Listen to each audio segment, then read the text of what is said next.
Hi நிமன்ஸ் எல்லாரும் எப்படி இருக்கீங்க? இந்த நம்மளை பார்க்க போகிறோம். நான் ரிவெஞ்சர் சீசன் 1 எபிசோட் 5 தான் பார்க்க போகிறோம். இந்த எபிசோட் பார்க்க முன்னாடி போன எபிசோட் பார்க்கலாம், போய் பார்த்துட்டு வரலாம். அப்போ தான் எபிசோட் தெளிவாக புரியும். அதே மாதிரி இந்த எபிசோடில் நிறைய ட்விஸ்ட் அண்ட் டர்ன்ஸ் இருக்கும், நிறைய பேரோட பேக் ஸ்டோரி இருக்கும். அதனால் இதை மிஸ் பண்ணாமல் பார்த்து என்ஜாய் பண்ணுங்க. சரியா? நம்ம சேனலில் புதுசாக பார்க்குறவங்க லைக் அண்ட் சப்ஸ்கிரைப் பண்ணுங்கள். பழசாக பார்க்குறவங்க லைக் அண்ட் ஷேர் மட்டும் பண்ணால் போதும். நம்ம 1K அடிக்கிறதுக்கு இன்னும் பக்கம் தான் இருக்குது. அதனால் முடிஞ்ச அளவுக்கு சப்போர்ட் பண்ணுங்கள். மேக்ஸிமமான சப்போர்ட்டை கொடுத்தா தான் நம்ம சேனல் இன்னும் சீக்கிரமாகவே 1K அடிக்கும். அதனால் கொடுப்பீங்கன்னு நம்புகிறேன். சரியா? வளர்ந்து பேசாமல் இந்த வீடியோக்குள்ளே நம்ம போயிடலாமா? நீங்கள் பார்த்து கொண்டு இருப்பது கோதனமி தமிழ். நான் கொஞ்சம் கைஸ் ஃபஸ்ட்டில் என்ன காட்டுறாங்கன்னா, ஒரு சர்க்கஸை தான் காட்டுறாங்க. அந்த சர்க்கஸில் நிறைய விதமான ஸ்டண்ட்ஸ்லாம் பண்ணிகிட்டு இருக்காங்க.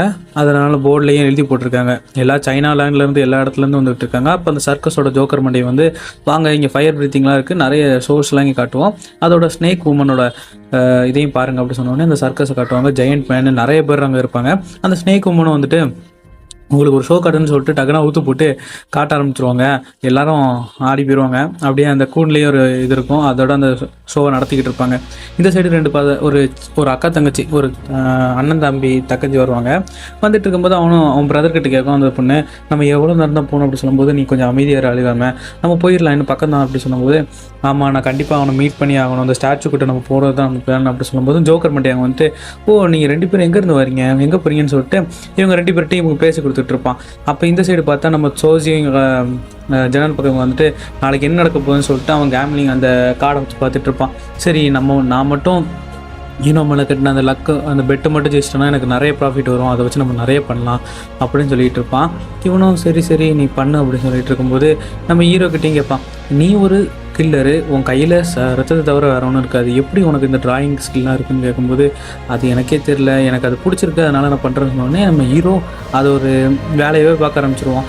நிறைய ட்ராயிங்ஸ் பெயிண்ட் பண்ணுவான், அதெல்லாம் சொல்லிக்கிட்டே இருப்பான். எனக்கு இது ரொம்ப நல்லா இருக்குது, பிடிச்சிருக்குன்னு சொல்லும்போது, எப்படி நீ பெயிண்ட் பண்ணிக்கிட்டே அது கொல்லவும் செய்கிறான்னு சொல்லும்போது, இது ஒரு ஸ்டேட்டில் வர இது நம்ம அந்த கட்டத்தை நெருங்கும் போது உனக்கே புரியும் அப்படி சொல்லும்போது, இவனும் இங்கே குடிச்சிட்டு ஒன்றும் புரிய தேவையில்ல, நான் படுக்கிறேன், நாளைக்கு எனக்கு கண்டிப்பாக நான் தான் ஜெயிக்க போகிறேன் அப்படி சொல்லிட்டு இருப்பான். அப்போ இங்கே பார்த்தா அந்த பொண்ணு வந்து சொல்லும், என் 2 ஃப்ரெண்ட்ஸையும் காணோம், அவங்க காணாமல் போயிட்டாங்க அப்படி சொல்லிட்டு நம்ம ஹீரோ கிட்ட சொல்லிகிட்டு இருக்கோம். காலையில் என்ன பண்ணுவாங்க, அந்த ஸ்டாச்சு கிட்ட தான் நடந்து போயிட்டு இருப்பாங்க. அப்போ தான் சொல்லுவாங்க, இங்கே கொஞ்சம் அமைதியாக இருக்குது இந்த இடம்.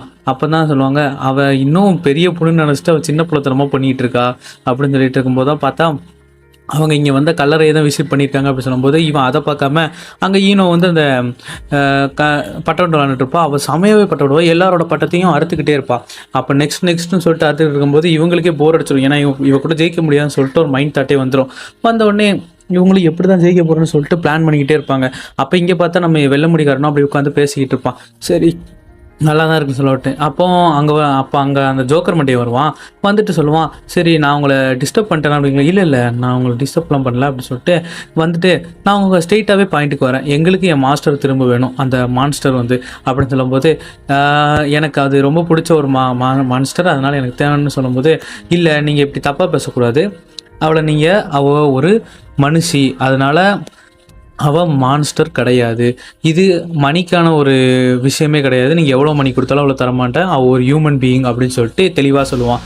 அதுக்கு சொல்லுவான், நீ எவ்வளோ தான் மறைச்சாலும் எங்கள் கம்பெனிக்கு தெரியும் அவள் ஒரு மான்ஸ்டர் தானே, அதனால் ஒரு ட்ரூ டீமனை நீ வந்து இப்படி அடைச்சி வைக்கிறது நல்லது கிடையாது, அதை ஃப்ரீயாக விட்டுரு அப்படின்னு சொல்லிட்டு இவங்ககிட்ட எக்ஸ்பிளைன் பண்ணுவான். அதுக்கு இங்கே பார்த்தா இவளும் பேசிக்கிட்டே இங்கே பின்னாடி திரும்பி பார்த்துருவா. பார்த்தா அந்த ஜோக்கர் மண்டையை பார்த்தோன்னே இவ கொஞ்சம் அப்படியே ஸ்டன் ஆயிடுவா.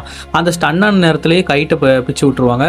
சோஜிக்கு உயிரே இருக்காது, ஐயோயோ போச்சே அப்படின்னு சொல்லிட்டு விழுந்துருவான். அப்போ இங்கே பார்த்தா நம்ம ஹீரோ வந்து இங்கே விசாரிச்சுட்டு அப்புறம் தான் காட்டுவாங்க, ஒரு 2 பேர் காணாமல் போயிட்டாங்கன்னு சொல்லும்போது தான் நம்ம வெள்ள முடிக்காரன்னு சொல்லுவான், அங்கே 2 பேர் மட்டும் காணாமல் போகல, நிறைய பேர் அங்கே காணாமல் போயிருக்காங்க, ஆனால் யாருமே அதை கண்டுக்கிறது இல்லை. அந்த மவுண்டெயின் மேலே நிறைய சில்ட்ரன்ஸ் தூக்கிட்டு போகிறாங்க, ஆனால் அந்த டோனட்டோட கம்பெனி தான் அது எல்லாமே பண்ணுது அப்படி சொல்லும்போது, அந்த கிட்னாப்பும் எல்லாமே அவங்க தான் பண்ணிக்கிட்டு இருக்காங்க.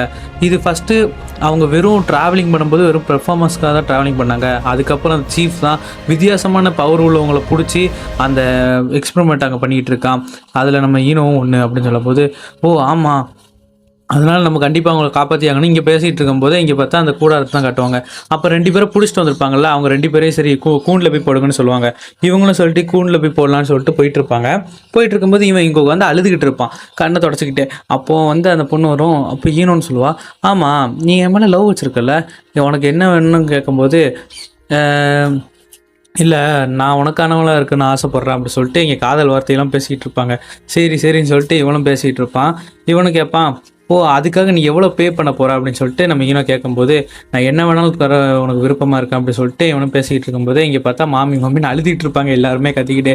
அப்போ யாருமே கத்தாதீங்க, கத்துறதெல்லாம் மட்டும் எதுவுமே மாறி போக போகிறதில்ல, அதனால் கொடுக்குறத சாப்பிட்டு ஒழுங்கா இருங்கன்னு சொல்லும்போது அங்கே எல்லாருமே கொடுக்குறத சாப்பிட்டு ஒழுங்கா இருந்துட்டு இருப்பாங்க. அப்போ இங்கே வந்து அந்த பையனை தூக்கி போடுவான். தூக்கி போட்டோன்னு இவன் கொஞ்சம் நல்லவ தான், அங்கே போய் பேசுவான். ஆனால் அந்த ஜெயண்ட் மனுஷன் ஒரே அடியில் ஒரு தூக்கி வீசிடுவான்.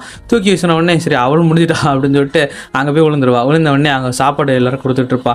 உங்களால் இங்கேருந்து தப்பிக்கவும் முடியாது, ரொம்ப கஷ்டம் அப்படி சொல்லிட்டு இருக்கும்போது நாங்கள் வீட்டுக்கு போனோம் அப்படி சொல்லும்போது நம்ம நீனோ வந்து சொல்லுவாள், இங்கேருந்து நம்ம மாறுறதுக்கு நிறைய ட்ரிக்ஸ் இருக்குது, ஏன்னா நீங்கள் அந்த மவுண்டெயினில் வாழ்கிறதோட இது பெட்டராகவே இருக்கும் அப்படின்னு சொல்லுவான். இங்கே தினமும் சாப்பாடு கிடைக்கும், இந்த ரூஃபுக்கு நீங்கள் தினமும் நல்லாவே தூங்கலாம் அப்படின்னு சொல்லும்போது, இல்லை எங்களுக்கு எங்கள் வீட்டுக்கு போகணும் அப்படின்னு சொல்லுவாங்க.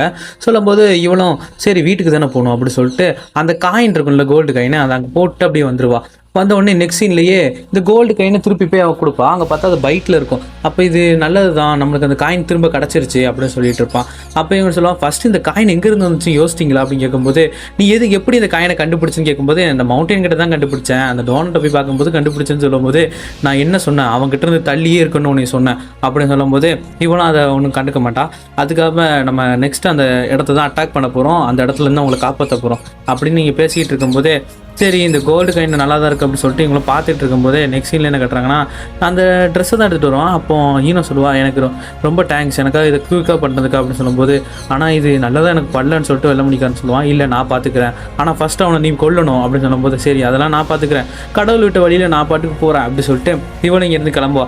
நம்ம ஹீரோ நம்ம வெள்ள முடிக்காரன்னு எப்படி இருந்தால் கொண்டுருவான்னு சொல்லிட்டு ஒரு தாட்லேயே இருப்பான். சரி நெக்ஸ்ட் சீனில் என்ன ஆகுதுன்னு பார்த்தா, நம்ம ஹீரோவும் நம்ம சோஜி அந்த இடத்த அட்டாக் பண்ண போயிருப்பாங்க. ஏன்னா 2 பேரையும் அங்கே அட்டாக் பண்ணணும்னு சொல்லிட்டு இங்கே போயிட்டு இருக்கும்போதே சொல்லுவாங்க, எனக்கு ஹீரோ மேலே கண்டிப்பாக எனக்கு ட்ரஸ்ட் இருக்குது, ஆனால் அவள் பண்ணுவாளான்னு எனக்கு ஒரு சின்ன சந்தேகம் தான் அப்படின்னு சொல்லிட்டு இருக்கும்போது இங்கே போய் பார்த்தா அங்கே ஃபயர் விடுறவனும் ஒருத்தன் கத்தி வீசுறதுல நம்ம சோஜியோட அட்டகாசமாக பண்ணுவான்.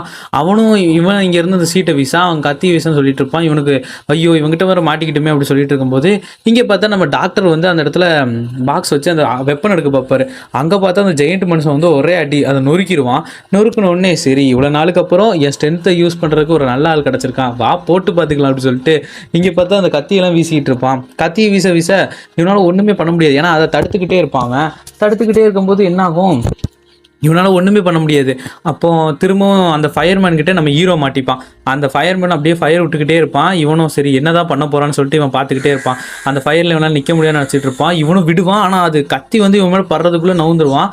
நம்ம ஹீரோ டக்குன்னு ஒரு ஸ்லாஷை போட்டு அங்கேருந்து ஓடி போயிடுவான். பார்த்தா அந்த சாக்குலேயே அதை வெட்டி விட்டுருவான். அந்த டியூபை வெட்டி விட்டோன்னே அந்த இடத்துல பெரிய ஒரு ஃபயர் ஆக்சிடென்ட் நடந்து இவங்க 2 பேரும் தப்பிச்சிருவாங்க. எப்படியோ தப்பிச்சோடனே சரி வேலையை முடிச்சாச்சுன்னு சொல்லிட்டு இங்கே பார்த்தா நம்ம டாக்டர் தான் பிடிச்சி அவன் காலை தூக்கி சுற்றி போயிட்டு வாடா தம்பி அப்படின்னு சொல்லிட்டு அமுச்சு விட்ருவாரு.